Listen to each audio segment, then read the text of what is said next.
the agenda, which is item 1, Durston House School, 12 to 14 Castlebar Road. Good evening, I'm the Planning Case Officer, Alan Corcoran. Durston House School currently teaches across 12 to 14 Castlebar Road, 26 Castlebar Road and 9 Longfield Road, which are located within 230 metres of each other. Although in school use, these properties are retrofitted and extended 19th and 20th century former residential townhouses. The school owns 2 sports grounds, one on Carlton Road, which is 210 to 290 metres to the west of the school properties, and one on Sunken Road Avenue in Helmsville, which is 1.5 miles to the south. At present, the school must chaperone pupils off-site each day to access play, sports and assembly facilities. It's proposed the school would vacate 2 properties on Castlebar Road and 1 property on Longfield Road. These would be converted into 17 new homes. A new purpose-built school would be then provided on Carlton Road site with direct access to sports and assembly facilities. The Carlton Road site is currently designated as community open space. However, it is a privately owned school site. The only public access is limited to Amherst Road properties, with the school allow use of the tennis courts only. The school advised that typically only 8 properties avail of this offer annually, and the proposed scheme would secure community access to the proposed facilities through the legal agreement. Facilities will include an outdoor all-weather pitch and an indoor multi-purpose sports hall and changing facilities to allow increased year-round use. Also, there would be potential for other community uses such as cultural or community events within the hall and facilities there. The development would reduce the amount of soft landscaping by 16% and would also result in the removal of 10 trees from the site. Notwithstanding the quantitative decrease in soft landscaping, the site would achieve an on-site biodiversity net gain and would exceed the Draft London Plan's urban green factor target. It would also see a net gain of 10 trees on site. The school currently has a capacity for 432 pupils. The proposed school has been designed to be able to facilitate an uplift of an additional 108 pupils to future-proof the development. The proposed development would be purpose-built for school use, having regard to current space and development standards, a notable improvement on the current use of constrained, retrofitted 19th and 20th century residential townhouses. This application allows Council the opportunity to secure a modal shift from private car use by containing a requirement for the school to achieve TfL Silver Stars accreditation within the Section 106 legal agreement. Regarding the public representations, the officer's report highlighted that there are 547 comments in favour and 717 against. The primary points of objection are the loss of grass playing field and increased traffic and parking congestion. The primary points in favour are the benefits of moving from multi-campus townhouses to a purpose-built consolidated school site, and the school efficiency improvements by removing the need to walk pupils between sites throughout the day. The remaining points of objection and support are detailed on page 11 and page 12 of the officer's report. To today's briefing note, there is an amendment to the legal agreement, as the school have now committed to achieve TfL Silver Stars accreditation, which is an improvement on the previously agreed TfL Bronze Stars accreditation. There was a correction regarding page referencing within the officer's report. There is further details provided regarding the school travel plan. We've confirmed also that 90% of pupils live within the borough. A table has been provided to illustrate the quantum of development on site, and there's been a plan shown illustrating the separation distance between the garage of number 19 Carlton Road and the secondary pedestrian entrance to the pre-prep block. Since publishing the officer's report, Walshingham Planning and 19 Carlton Road submitted further objections. 3 new objections have been received by 21A Woodville Gardens, 2 Waldermere Avenue, and also by Save Ealing's Green Spaces.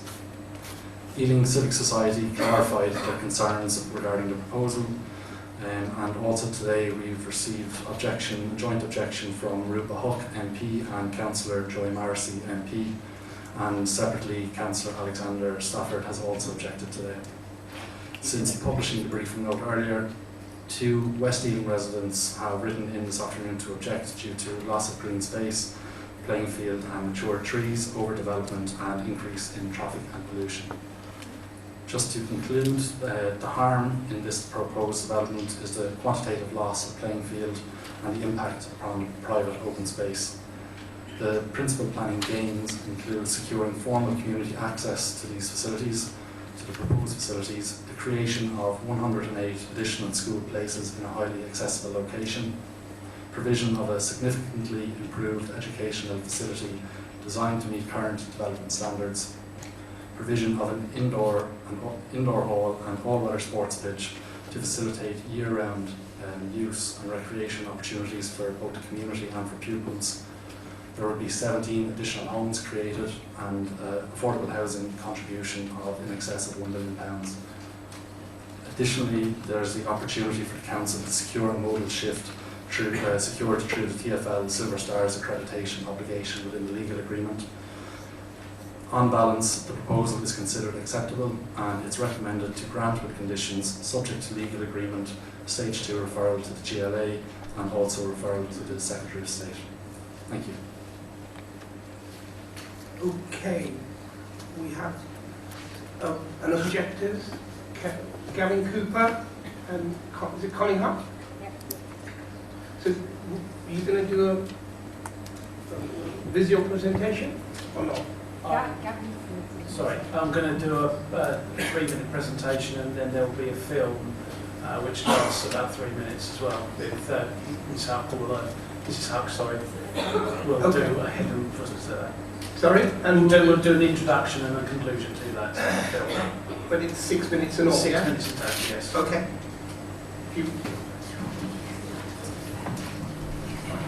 Right, thank you for the opportunity to speak. I was here recently to speak in favour of the redevelopment of Ealing Town Hall. I am now representing the residents of Carlton Road and the surrounding streets. The benefits are overstated and little regard has been had to the clear harm from the development. It is being referred to the GLA as it fails both Ealing's and GLA planning policies and to the Secretary of State because it results in the loss of playing fields. Overstated benefits. Need is limited. The school is extremely successful and the Ofsted style assessment of the school in 2015 and 2018 did not find it was failing or have any issues with regard to its facilities. The classroom space per pupil will actually be less with this proposal. The additional places should be given little weight as there is no need for these. This can be shown by Children's Services requirement for a financial contribution for additional school places at Montpellier Primary and St Anne's Secondary Schools.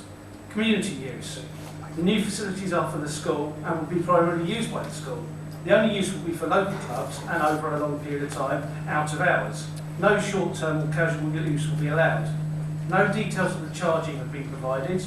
Sport England have rejected the community use as being insufficient to accept the loss of the existing playing fields. Clear harm, it is not limited. Open space and playing fields are important, regardless of who owns them. Ealing's policies and the London Plan protect open space.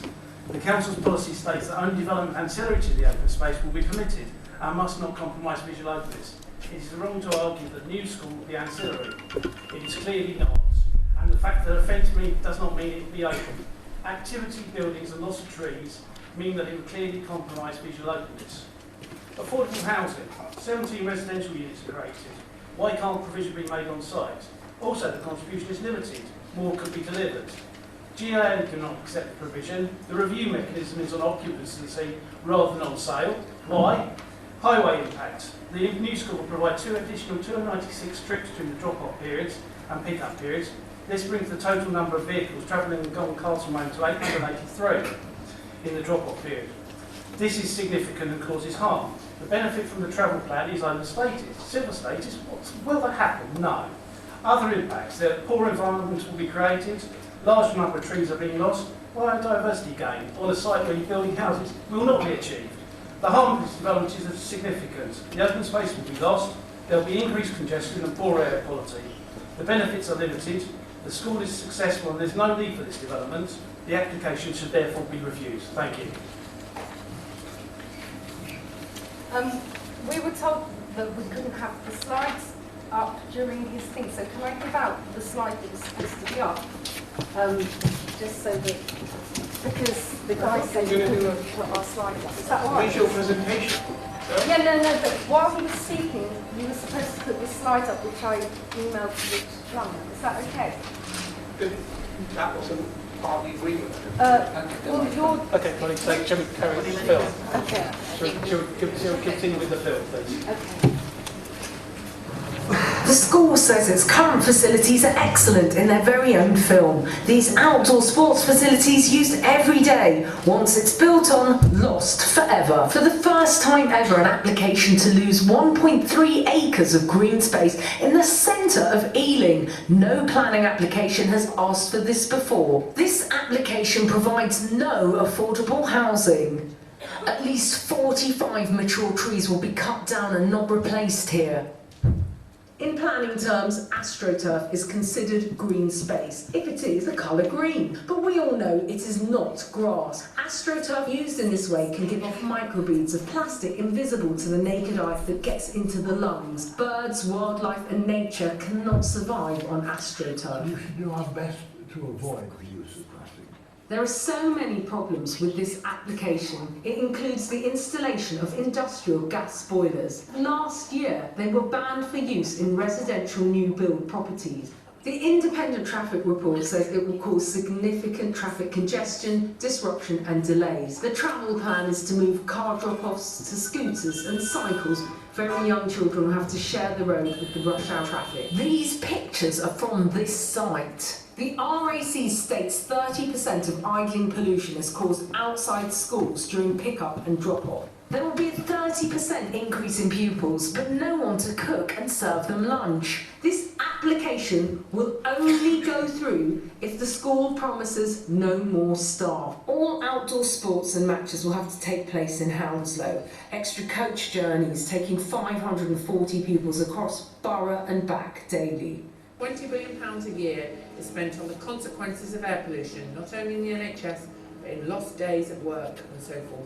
This is a really, really big thing that we have to tackle, and saying that it's too difficult or too expensive is actually a dereliction of duty. Durston's previous applications to build on green space have all failed, even on appeal. All the reasons for rejecting still apply and are now stronger than ever. The GLA opposed. Local MPs opposed. Local councillors opposed. Sports England, experts set up to advise on allowing this type of development, opposed. Local resident associations opposed. Independent traffic and air quality reports say oppose. Ealing Council themselves have said no via their own playing pitch strategy. Ealing have declared a climate emergency. Say no to this application. To close, I'd just like to say a few points. Look, we're all on the same side here. You, like me, want to preserve green space, breathe cleaner air and have congestion-free roads. All of us want the best for our children. All of them, every single child. This development will only cover 18% of Castle Bar playing field, it was said in the papers today by Durston themselves. Well, 18% is not what we calculate. I couldn't put a slide up, so I'm just showing you. This is the only remaining grass, this and this. That's plastic AstroTurf, carcinogenic, harmful for people. It kills, it's been banned in Holland Park. The Mayor's office have already opposed, yet quoted in the paper, the schools say this will improve biodiversity. The plans state a net biodiversity loss. Look on page 24. Kew Gardens have looked at the ecological appraisal. They say that there's a net loss, as to you. It's been lied about. The Mayors of London's quoted in the paper today that our plans will improve biodiversity and support the Mayor of London's strategy for urban greening. The Mayor of London has already opposed this application. Also, in the paper today, the schools quoted local clubs who want to use these facilities back the scheme. Only 3 clubs back this scheme, and all these clubs are backed by Durston's governor that put this proposal forward. There's no other clubs. Please, say no, because 340,000 residents of Ealing, the residents you represent, say no. All resident groups have opposed. Okay. Ealing Civic Society have opposed. Time. Unlike what you Time said. up. Okay, I'm closing now, I promise you. No to greater equality, more pollution, no to no affordable housing, no to ill health. Future generations will ask, where were you when you tried to remove this vital lung of air quality in Ealing? Please don't say voting for it. Please save our road. I'm a climate change ambassador for a number of charities. Okay. Please. Time's up.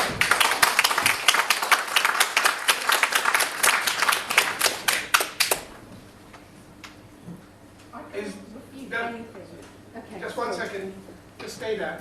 Does the committee have any questions or clarifications for the objectors? Councillor Nebraska? Just for objectors or officers as well? Just, this is just for the people who just spoken, the objectors. No? Okay. Please, So, any benefit I can... please, you've had your say. Sorry. Can we move on? So we now have the applicant. Sorry. Good evening. Mr. Joe Rantham. Okay, so you have up to 6 minutes. Thank you.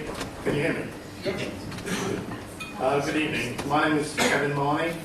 I'm the Governor of Durston House School and I'm co-chairman of the board. A number of people have questioned the motive behind our planning application and suggested that we're doing this simply to make money. We're not. Durston House Educational Trust is a registered charity. We don't have shareholders or a board of directors. We don't have people wanting dividends or an increase in the value of their shares. The school is supported by volunteers. Our income goes to paying staff salaries and investing in the school. Our focus is absolutely on delivering high quality education for local children. Everyone connected with the school takes pride in the standard of education we deliver. But the reality is, we achieve this in spite of the current buildings. They may look lovely on the outside and quaint on the inside, but as the planning committee saw on Saturday, these buildings are far from ideal. Classroom sizes are small and split over multiple levels. One councillor asked on Saturday about wheelchair access. There is none, and there's nothing we can do about this as it currently stands. And with the schools split across several sites, classes of children have to be escorted on foot to Castlebar Field every day. This happens at break times, lunchtime, and during some outdoor lessons.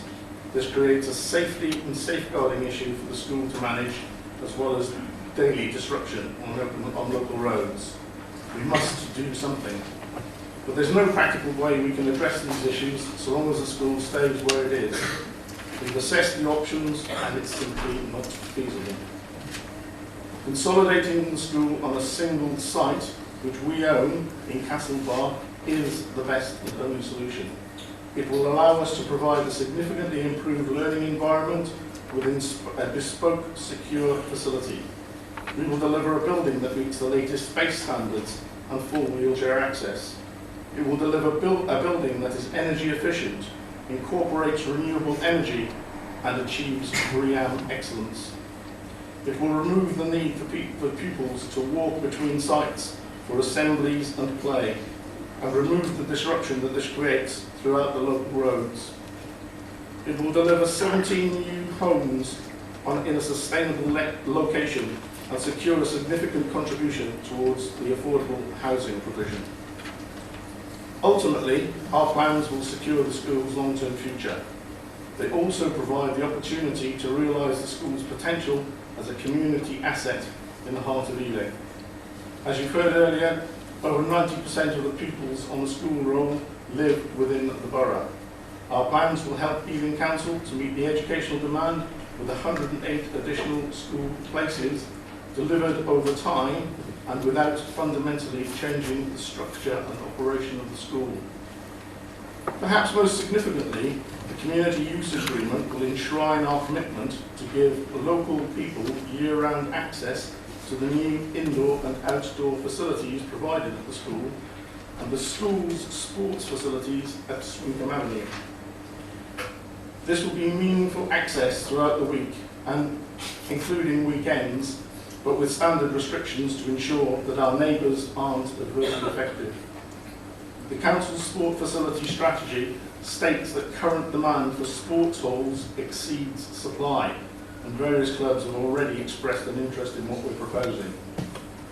There's also significant interest in the all-weather surface.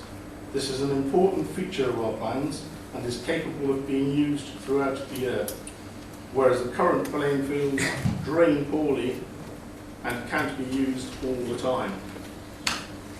It's being suggested that the all-weather surface will be harmful to local environment and wildlife. This is not the case. Any suggestion that boilers are banned is also wrong.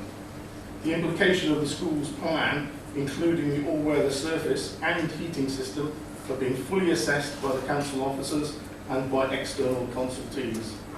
A robust analysis has shown the plans will deliver a net gain in biodiversity, support urban greening, and incorporate a policy-compliant energy strategy. 82% of the site will remain open. Yes, we're removing some trees, but this is not to facilitate the development. Only poor quality trees will be removed, and this will allow the better quality trees to develop. This strategy is supported by the council's landscape and tree officers, and there will be an overall increase of 10 trees on the site. On transport, the school prides itself on its relationship with the local community and already goes to great lengths to minimise disruption on local roads. On a detailed point, we already support our pupils by coach to Swinton Avenue for sport. The plans will not change this, so talk of hundreds of new coach movements is incorrect. That said, we acknowledge the effect of traffic is a major concern for residents. We've agreed to fund significant traffic calming measures on nearby roads, and the governors are absolutely committed to supporting sustainable travel.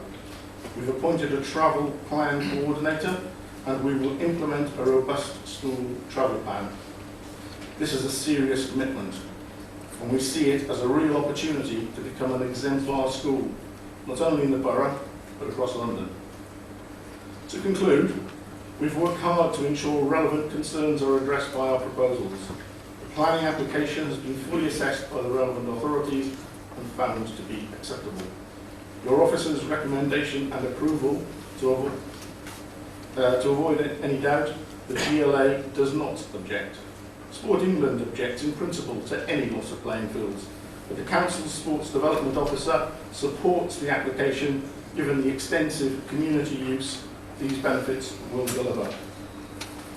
Durston House was established 134 years ago. We want the school to be a key part of the community for another 100 years or more. We urge you to approve our application and make this happen. Thank you.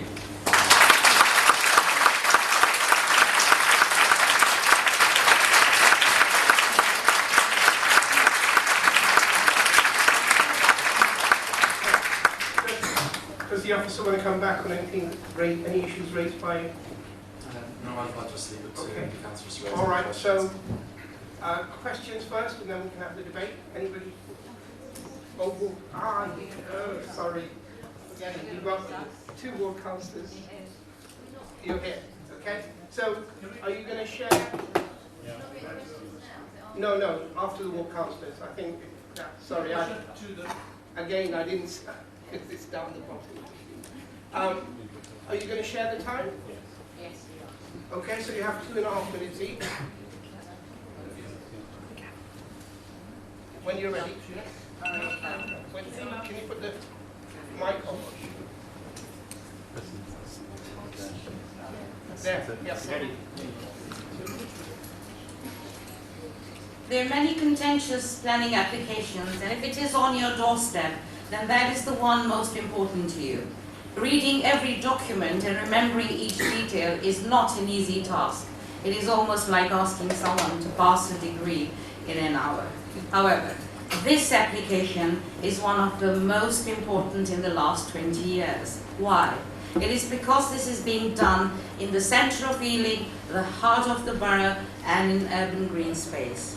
Fundamentally, this is about 4 issues: air quality, the environment, traffic, and housing. We all care about air quality. This will be more polluting. Energy will be needed, which will add to pollution and will not be as green as currently exists. Section 106 fee works out at about 39 pence per person, so we now have a price to reduce the air quality of Ealing. No one knows exactly how much, but it will pollute until it is built, but pollute it will. If it reduces air quality even by a tiny amount, it should not be allowed. That is not progress, it is the opposite. We all want to protect green space and the environment. The Council declared a climate emergency. Removal of at least 45 mature trees, which are not going to be replaced, and a paltry £979 compensation is damaging and deeply distressing. There will be loss of 2,370 meters squared of grassland, the only remaining meaningful green space in a mile radius in the heart of Ealing. Loss of the last remaining outdoor facilities, football pitches, all-weather basketball and tennis courts that are available for community use by local residents. Once this is gone, it is gone forever. This should not be voted through.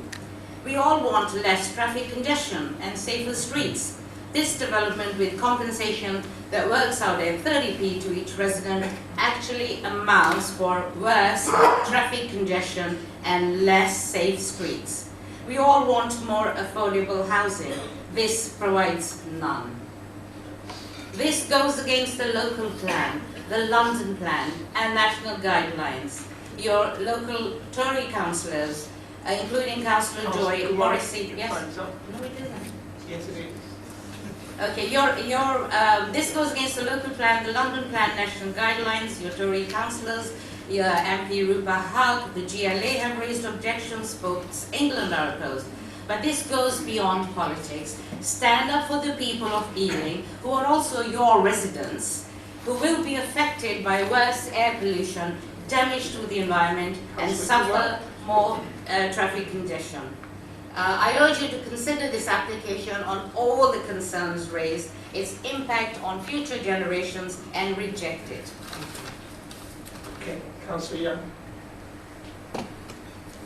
Thank you, Chair. First of all, may I declare an interest that I have met both with the developer and with the objectors to this proposal, and to say that I'm an old boy of the school, although it was quite a long time ago. There are three reasons why I would ask you to reject this application. One is the environmental impact, two is the loss of open space, three is the impact of the traffic. The environmental impact I won't say much about, just to say that there will be an effect on the biodiversity, and there will be a loss of 45 mature trees. It's the loss of open space which I think hits hardest, because once it's gone, you can't get it back again. The only open space we have in the ward is at Haven Green and at Tortoise Green, which is that little triangle which you walk past on your way to the site, and this site itself. Those three are the only open spaces we have in our ward. According to the report before you tonight, on page 17 of 56 or 45 of 178, there is 8,500 square metres of amenity space. After the development, there will be less than 4,000 square metres of amenity space. And the majority of that will be astroturf.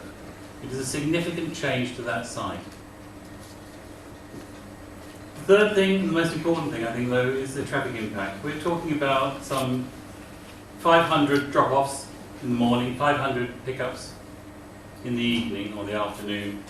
On top of that, there are going to be food deliveries, there are going to be coaches, and the school currently owns something like 5 or 6 minibuses. If this goes ahead, there will be traffic chaos in Carlton Road. At the moment, the drop-offs are done on about 4 different roads, on Blakesley Avenue, on Eden Rise, on Castle Bar itself, and on Longfield. It spreads the impact over a wider area. This is a narrow road with an oak tree in the middle of it, which is not up to taking that amount of traffic. There are already traffic jams. Putting this in would make it impossible to go to school drop-off and over times. Quite impossible. The mitigation that is being proposed is that the school be asked to partake in the TfL STARS programme. Can I just point out that the TfL STARS programme is not very effective. If they went for the gold standard, they're promising to go for silver standard. If they went for the gold standard, The maximum impact they are being asked to achieve is to reduce the amount of traffic by 6%. 6% gets you a gold star. That would still mean over 450 drop-offs in the morning, 450 pickups in the afternoon. The road cannot cope with that. I would ask you to reject the application. Thank you.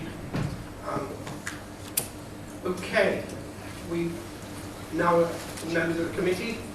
Councillor Ruskey, you indicated first. Thank you, Chair. When this point of order. Yeah.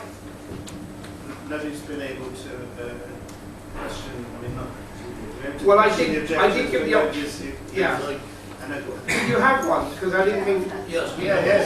Councillor. Okay. So before I come to you, John, we can ask a question of the. Just wanted a clarification from you. You said GLA of your office has not opposed that application. Can you clarify that?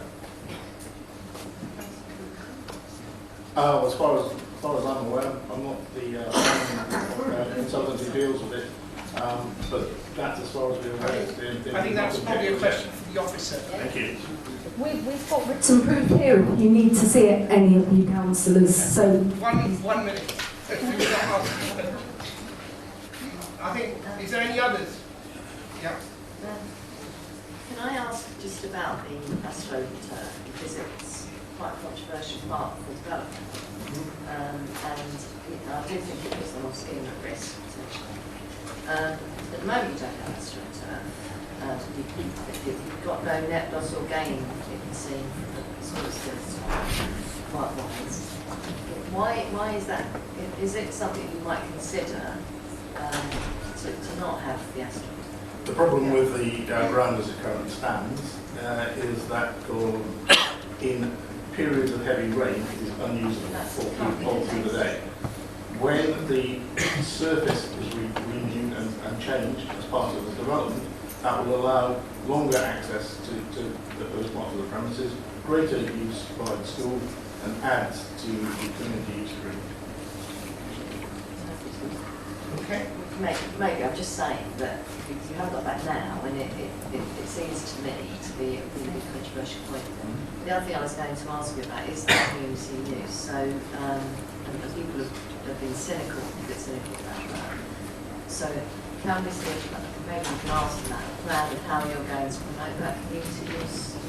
I don't have a plan, but it's been discussed with the officers. Yeah, I think the officers can answer that. Can we get that from you? Yeah. Okay, so that's two issues that need to be brought forward. Councillor Durston, there's nobody else who wants to ask any of the objector or whatever, no? Okay, so we'll go to...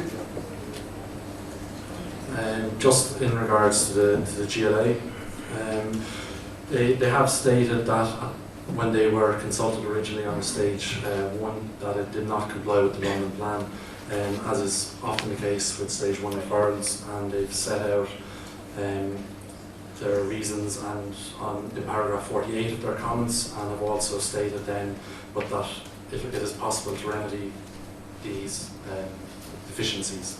So my officer's report has taken point by point each of the issues that the GLA raised in their stage 1, and we felt that we've addressed those and will be referring it to them for stage 2 referral after this committee, if you are minded to approve. Okay, and the community use, can you just talk us through that?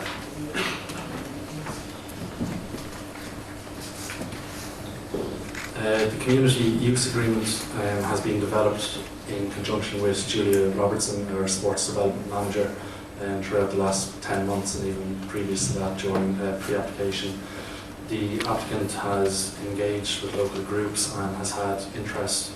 I believe it isn't addressed in my report, but just to list them out, there's Actonian's Netball Club, Actonian's Badminton Section, the Oaks Club, which is a table tennis group, London Taekwondo Academy, Middlesex Cricket, and Ealing Eagles Charity Foundation.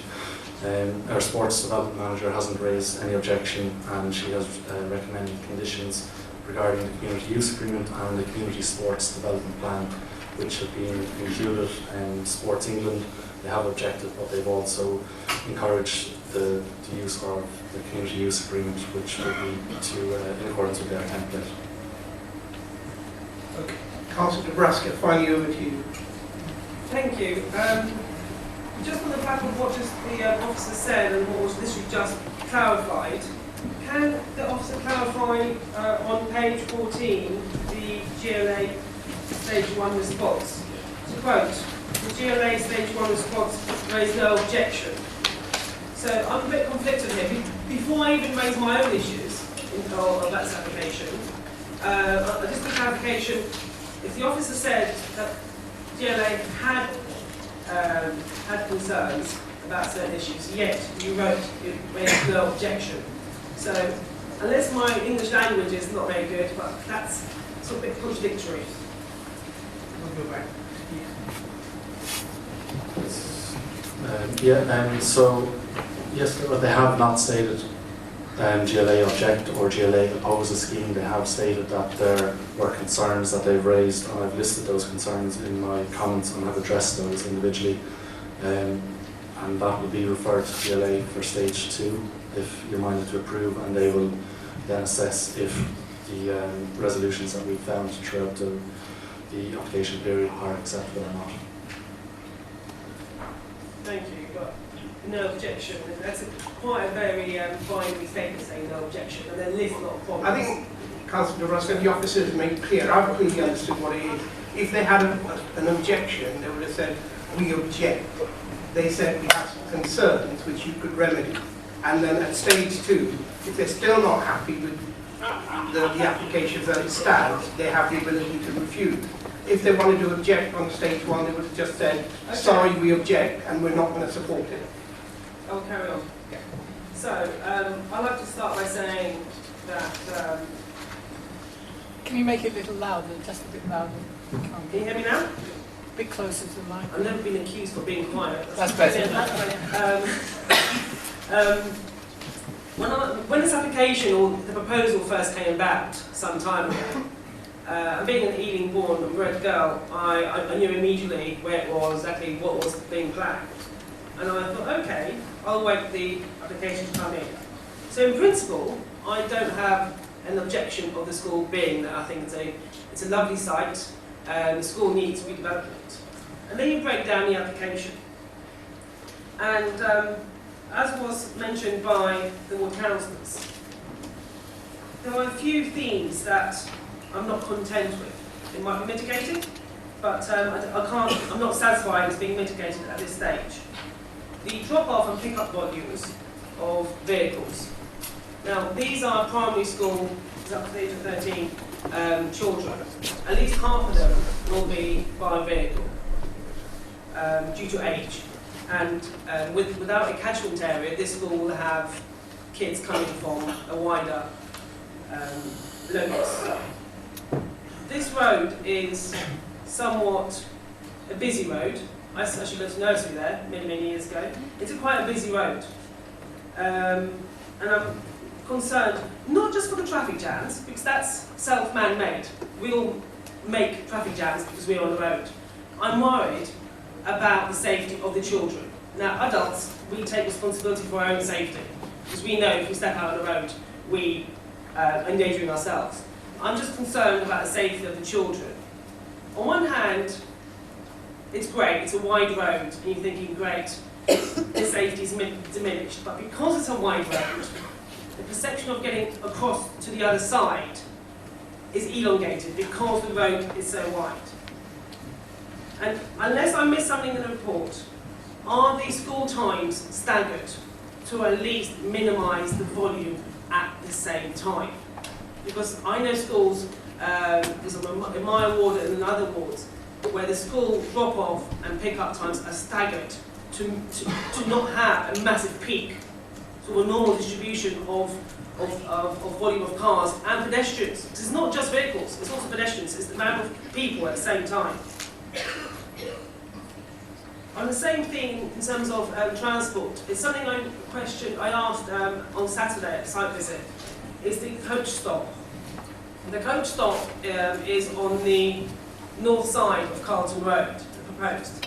How about that? If you can find that plan. So I was trying to find the plan online to see exactly where it is.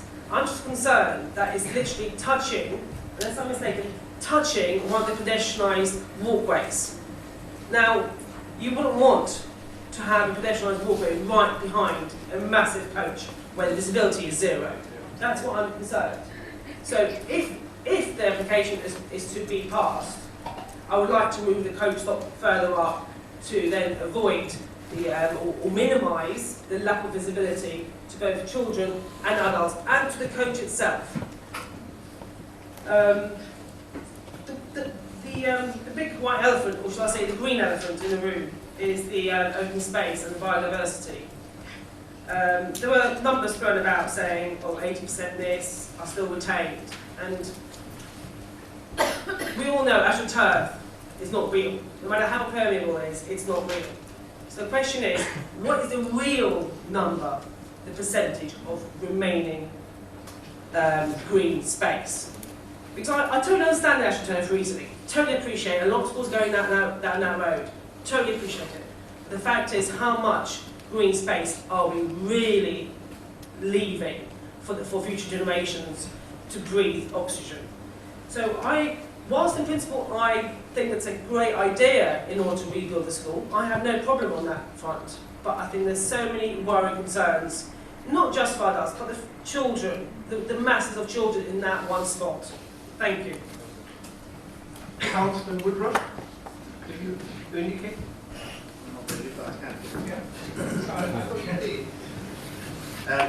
Well, I've just got questions a bit more about the travel plan. So we've got a travel plan. If people don't adhere to the travel plan, what happens then?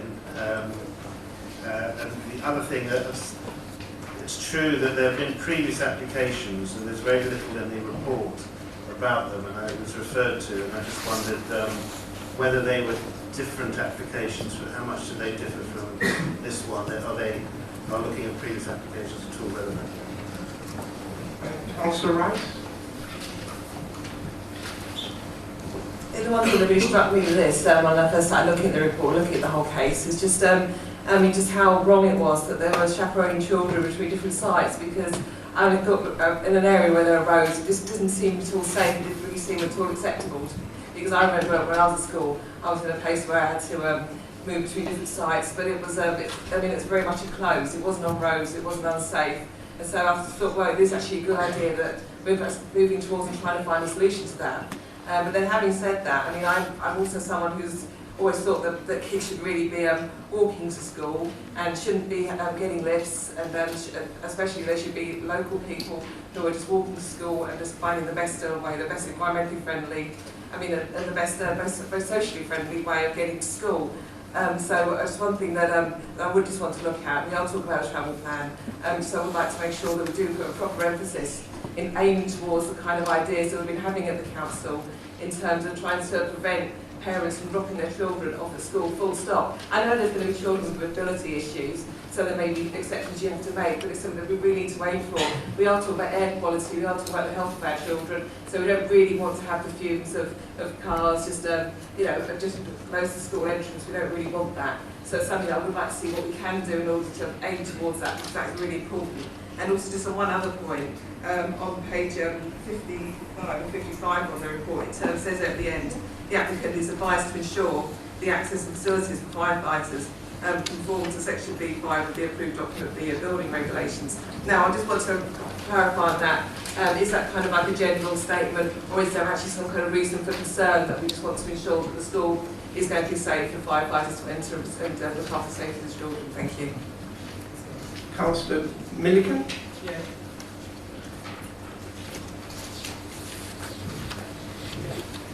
Okay. Thank you, Chair. Appreciate it. I had a couple of questions about the service and delivery plan. So I'm on page 68 of 178, and so clearly as the school consolidates, or if this goes through, the school consolidates on one site with more people, how many extra vehicles will come through?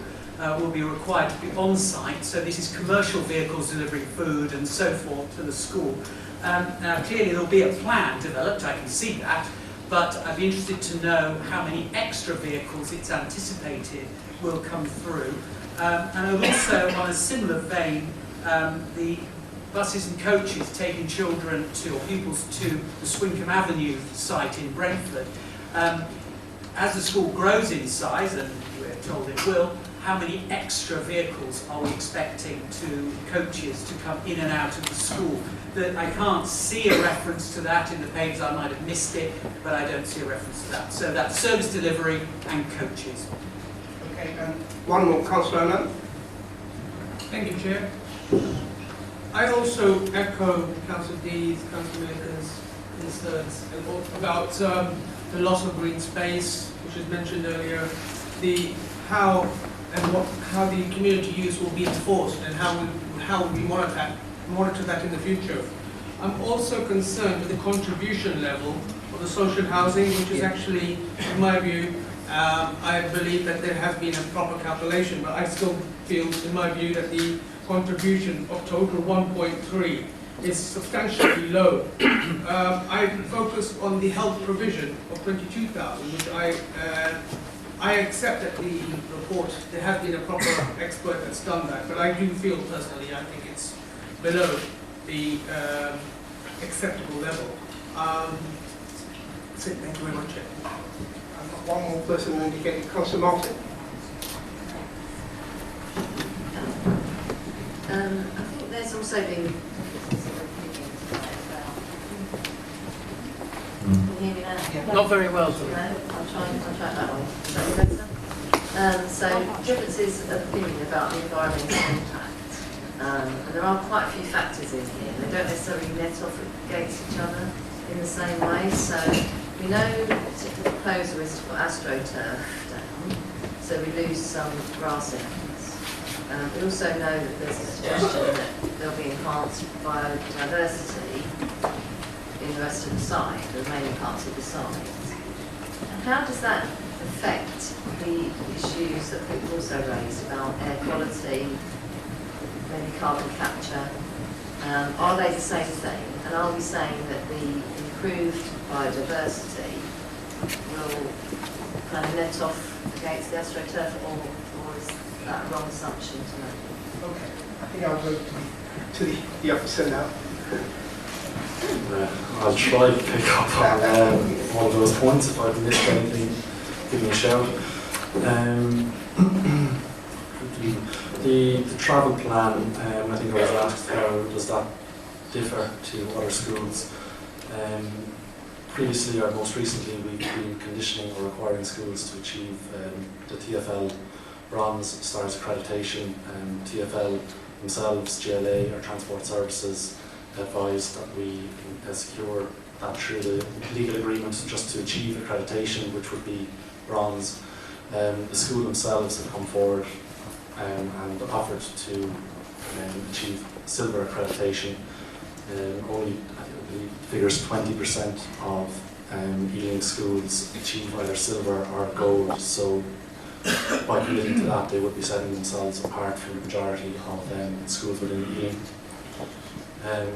Just on the difference then between the bronze, silver and gold, it's essentially just requiring to do additional activities. So for example, the bronze, within one academic year you'd have to complete 10 sustainable travel activities and 6 supporting activities, and that doubles then as you go into silver.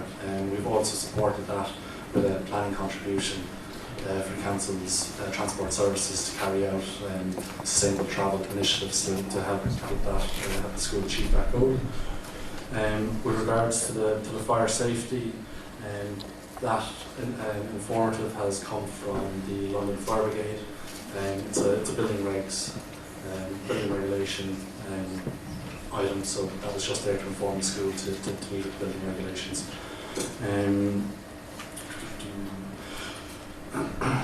So the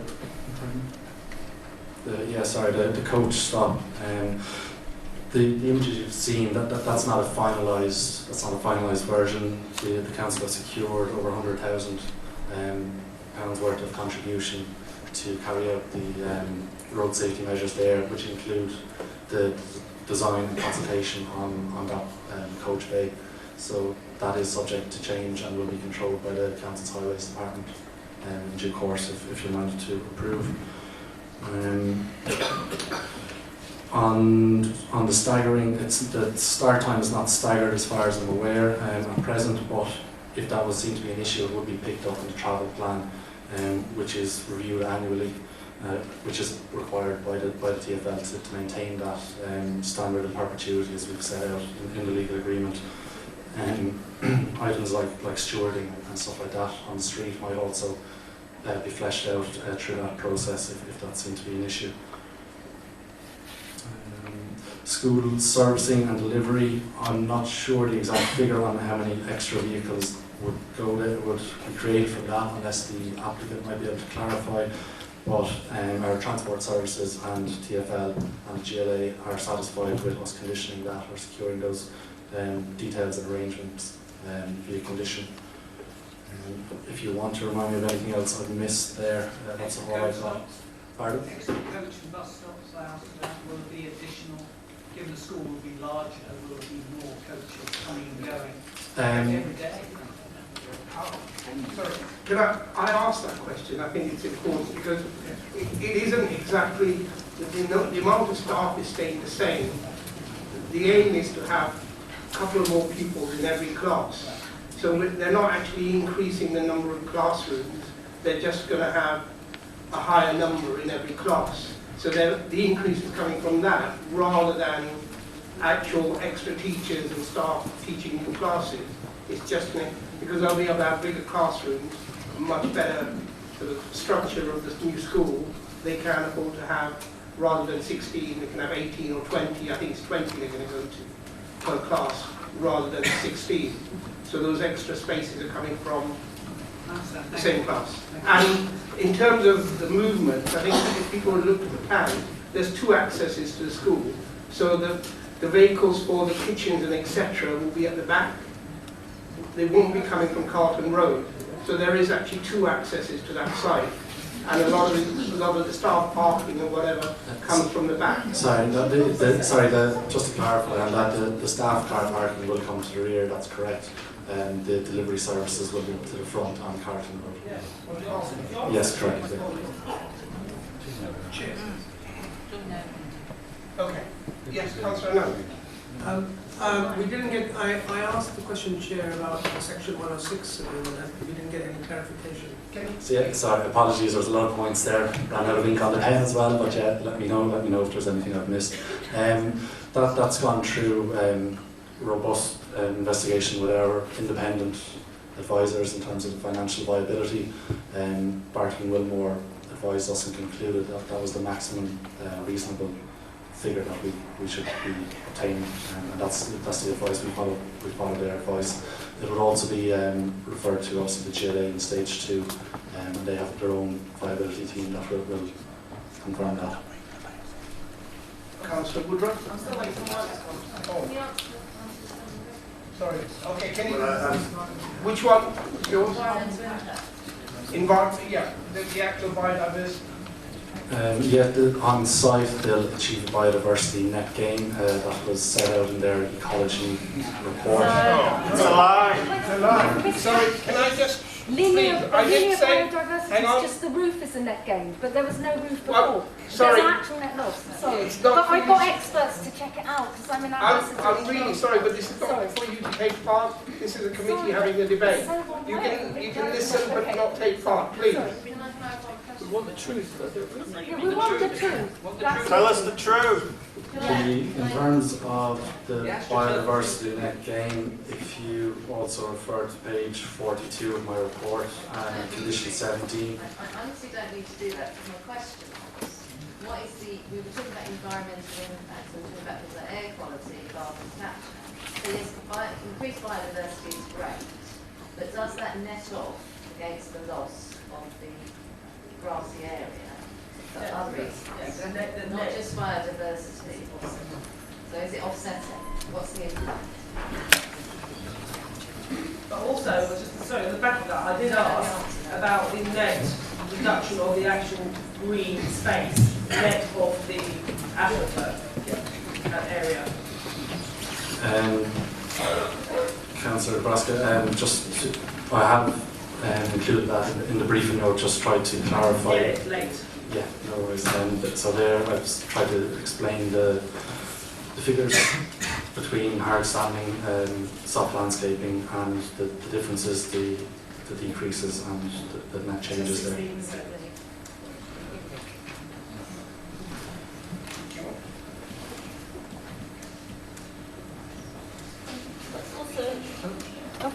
She's blind. I think as officers it's quite difficult to answer your question because none of us are qualified to answer the environmental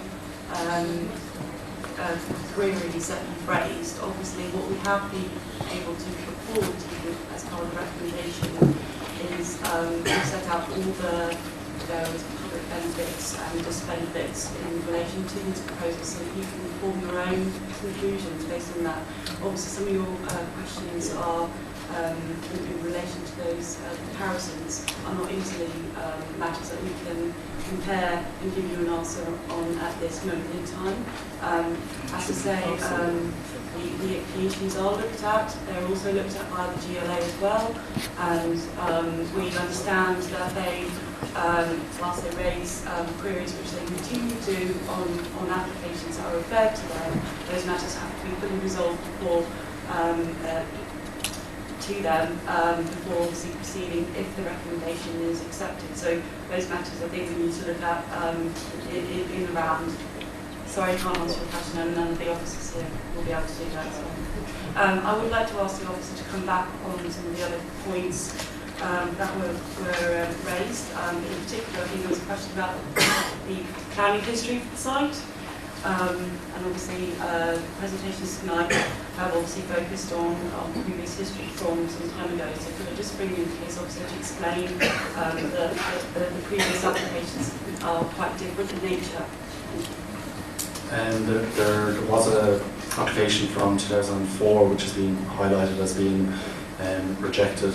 Obviously that's 16 years ago now, and it's been assessed under a completely different set of planning policies.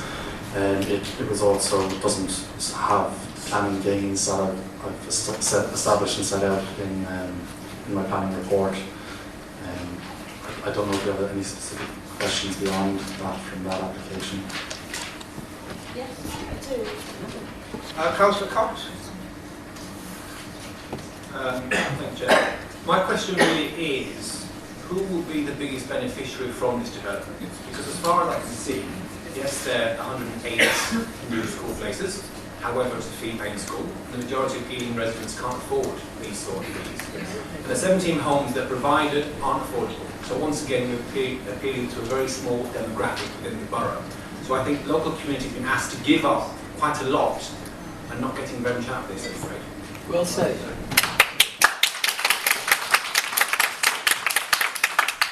Councillor Nebraska. Thank you. Just a couple of short questions. Does the school currently comply with the existing school travel plan? I would like to know that because I would like to ascertain whether the school actually comply with the proposed travel plan. And also, in regards to the community use agreement, the question is, in that paragraph on page 53 and 178, it states that the hours of use would be limited, i.e., internal school use permitted between 8 and 10, outdoor use permitted between 9 and 2100 weekdays and 10 and 4 on weekends. So when will the school actually be a school? Sorry, I think the paragraph's actually written badly. So when will be the community use? Because at the moment, if that's only the school use, does that mean that the community can use it after 10 PM in the evenings, 9 o'clock in the evening, and 4 in the afternoon? So which way around is it? Because it's not obvious. Thank you. Currently the school wasn't working towards a travel plan when they originally came in for an application, so this has just started the process of that, which will significantly improve the sustainable travel mode share. That's why we're seeing this application. That's one of the benefits I've listed, is being able to include that clause within the legal agreement to push the school, and it's good to see that the school have gone themselves from bronze to silver, willing to push the limits on that one. In terms of the community use agreement and the hours, I think I've set out the hours of use in terms of condition 29 on page 46 of the officer's report. Hang on. That's quite, it's page 46, condition 29. That's been in line with what the committee and what officers have been approving on other school developments of a similar scale in the borough over the last number of years.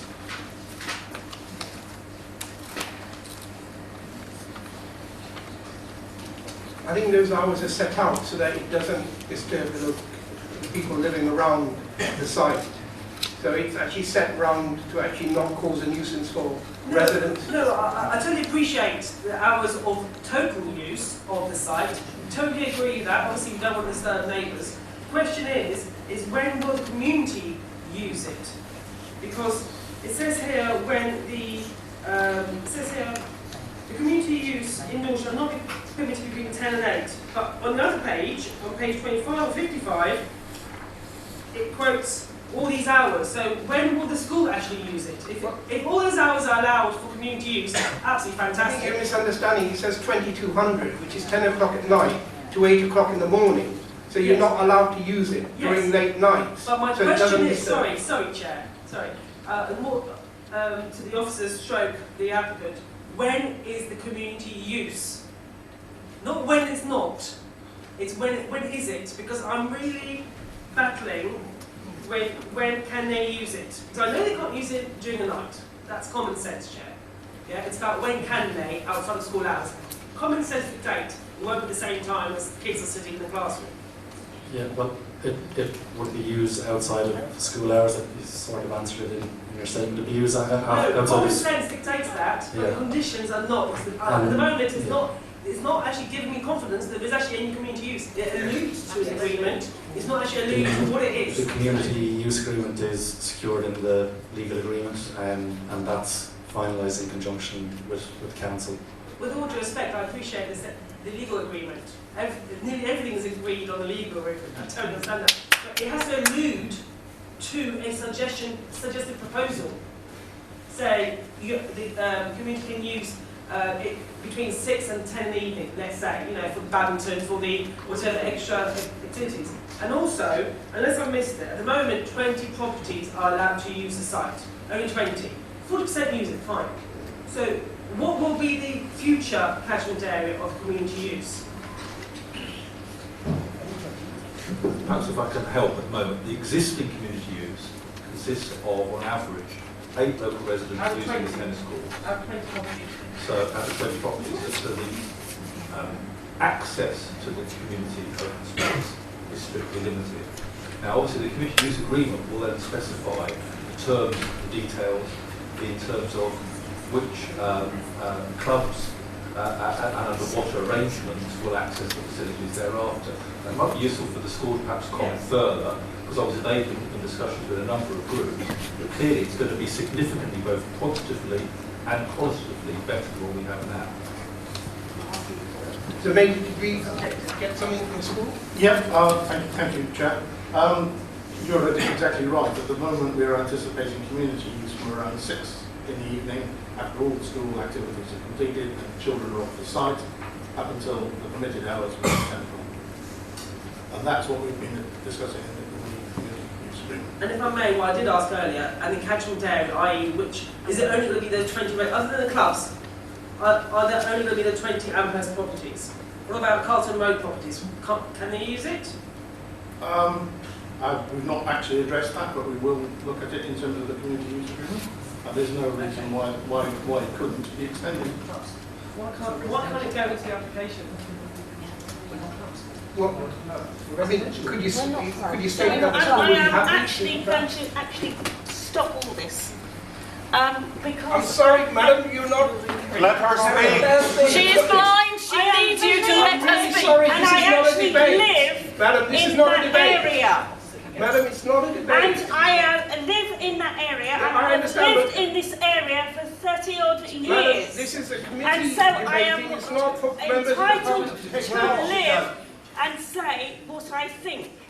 I do not think it is ridiculous that this is doing this for our community or lack of community. Look, is this Madam, actually, please, because I've explained to you that it's not for members of the public to take part. You're here to listen. I do not think it is actually for If this the community carries on, I'll adjourn to- the meeting and we will not have a meeting anymore. If you carry on interverting. I do not. You'll get them through now. I have explained to members of the public you're here to listen to the debate. We will not take part. Maybe come here. Come and talk to me. Okay. Where were we? Sorry.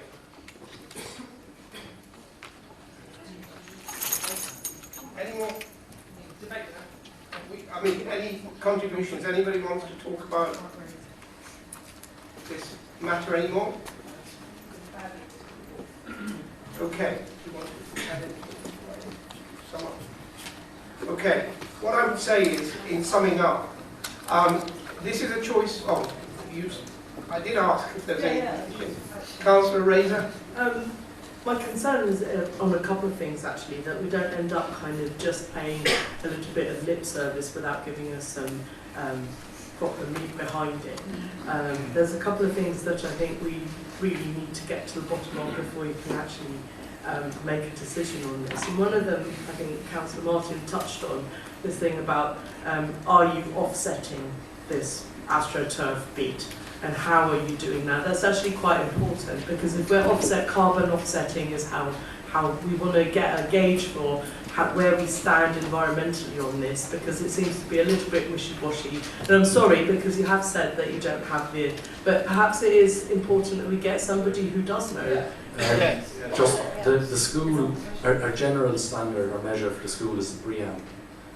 The policy that we have, local policy 5.2, is for very good.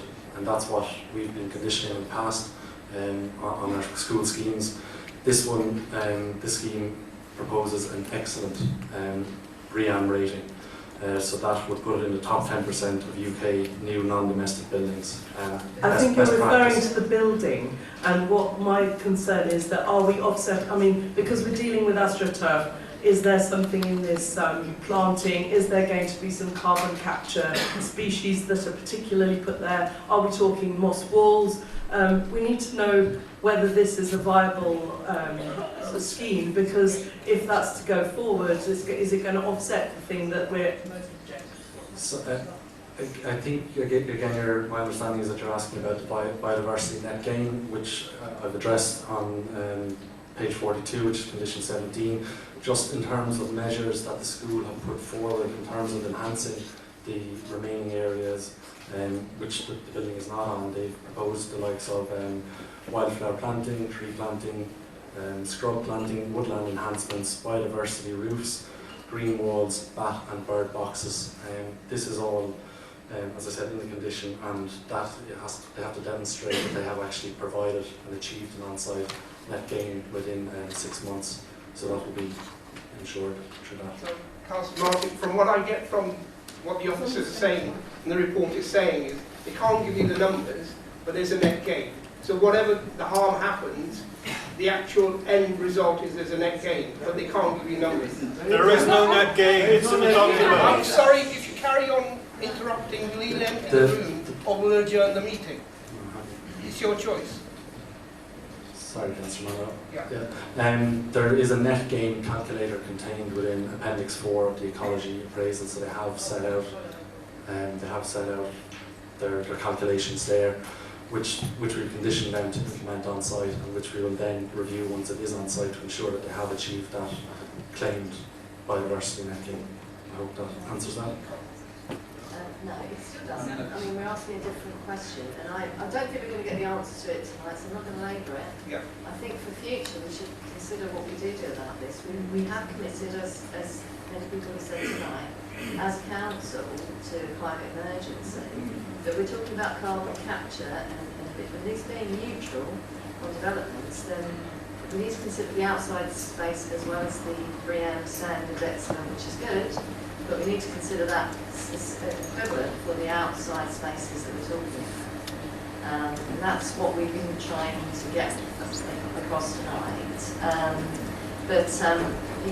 You know, generally speaking, I've not got a lot of objections to the scheme, but it is coming down to this. And personally, it's making it difficult for me to support it. And you know, I really think we need to think about this in the future. And I do think you should maybe think about it again to get everything else. Councillor Rees? I also have a bit of an issue with the community access bit, because we've seen schemes like this before where we've got schools that come forward and they have absolutely fantastic all singing, all dancing facilities. And you know, some of us are governors at these schools as well, and we find that actually once they're up and running, very little of the community is actually accessing these, and how are we facilitating that? Because as a borough, what is the school going to bring to our borough? And you can say that, yes, you know, did we advertise for people to come forward? Would there be partnerships with non-private schools? Would there be things with, say, youth centres, youth groups that we're really crying out for right now? And I fully understand that this school is for younger kids, and so it also adds that added thing as well, is that in a high school you have a vast array of people coming on site and coming off site, but this is for younger kids, and you're not going to get that many people that are going to be coming and going until it's after that time of school is being over. So I'd be a little bit cynical about the community use, and I'd like to see a bit more, should we say, commitment from the school to perhaps help the community in a wider sense, rather than just perhaps very particular hand-chosen groups. Just on that, if I can perhaps assist, there's quite a detailed template agreement that the school will be entering into. It's based on a template approved by Sport England, and it's a joint agreement, so that so the school have to actually liaise with the sport development officers at the council, and there are various targets about underrepresented groups, making sure that there is genuine inclusivity. It is quite a detailed commitment that they have to carry out. So the concern is it's failed before. So I mean, as with any other planning condition or Section 106 commitment, that they are enforceable. So if anything doesn't happen that's supposed to happen, then it will be for the council to ensure that that is actually enforced and made to happen. Okay. Anybody else? Councillor Paranoid? Yeah, thank you, Chair. Just wanted to do clarification, like following of your point, like you said to me, do we have any monitoring mechanism to monitor that conditions? Yeah, that's number one. Second is, if it is the Board of Contentious, there is a problem, there is still about the green spaces and the natural grass and astroturf. Can we still consider, I mean, in terms of not replacing the grass instead of astroturf on this evening?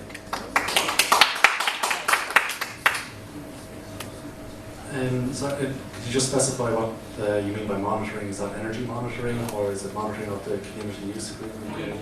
Yes, that's updated annually and working in conjunction with our sports development officer manager. So the Sports England is supporting that project? Sports England object to the overall scheme. What they do, they have advised us to attach, if we are minded to grant a condition or legal agreement obligation for the community use agreement, which we've done. So the community use agreement would typically include mechanisms for monitoring, in the same way that other agreements that are sought through the planning process can also include those mechanisms. So another typical one would be travel plan as well, which is something that we would obviously also continue to incorporate review mechanisms so that we can assess success of that plan, and also intervene and impose other measures, for example. And just to add to that as well, there is also a condition, the Community Sports Development Plan, which states shall be reviewed and renewed with stakeholders at the end of a 3-year period and adhere to perpetuity. So that's another condition. 43, Community Sports Development Plan, page 50. Just to highlight that it does state reviewed and renewed with stakeholders. So just to give you reassurances there that it is an ongoing commitment. Thank you, Chair. I think one thing that hasn't been mentioned here is about the pupils who use the school themselves. Now, most of us, councillors here, and Chair, self, and Alex, we were all at the site visit on Saturday. And I don't know about you, but this is my own personal opinion. I thought the school currently is inadequate for the pupils that are there. And the facility that they're proposing with this application, I think, is far superior to what we've got now. Now, we've got to think of those kids for now and the kids who are going to use the school in the future. Moving on to the S106 money, I know it's been brought up before. The S106 money that's been proposed in this application is comparable to some of the applications that have come forward to this committee before. So that I don't have a problem with. So overall, Chair, I'm minded to approve this application. Thank you. Anybody else want to? I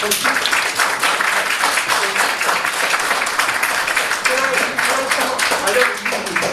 Oh, sorry, Councillor Woodruff, last minute, go on then. Well, I just want to add to that to say I own up to the person who's worried about wheelchairs. I mean, I think the school that currently is just not adequate for anybody with disabilities, and I think in this world that's very bad. So I think that's the thing that's minding me actually towards the application. But I think it's very fine because I think the argument by the objectors is very strong. But my view is that schools should be adequate for children with disabilities. For those of us who are disabled and the opposite, we're going to make our life a whole lot more dangerous.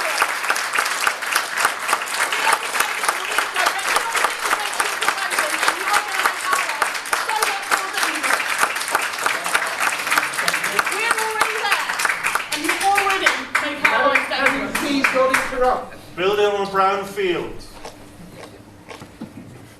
Okay, I think I'm going to sum up this application because I don't usually. I think what the committee needs to consider is on balance, because we're not the ultimate decision maker on this application. It has to go to the GLA for a stage 2 approval and to the Secretary of State. And that's why we have this safeguard, because it is using up some green space. And yes, I accept the people who are objecting, it is using up some of the green space, but we've done that, and the committee has. The Ada Lovelace School actually built on playing fields, and this committee approved that application because it was a departure from our normal policy. In schools, we do sometimes move away from our normal policy because we've not got we have a lack of space for schools. This does deliver a brand new state-of-the-art school, but there are balances to be struck between what's happening in terms of some of the... Really, it's a balance between pros and cons, and we have got other people who will look at it, the GLA and the Secretary of State. So I intend to move to the vote. The committee needs to consider all of that in balance. So can I see all those in favour of the application, please show.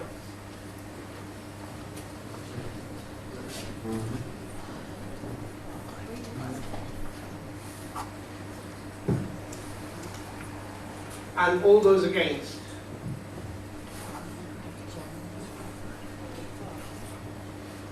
Okay, so there's abstentions?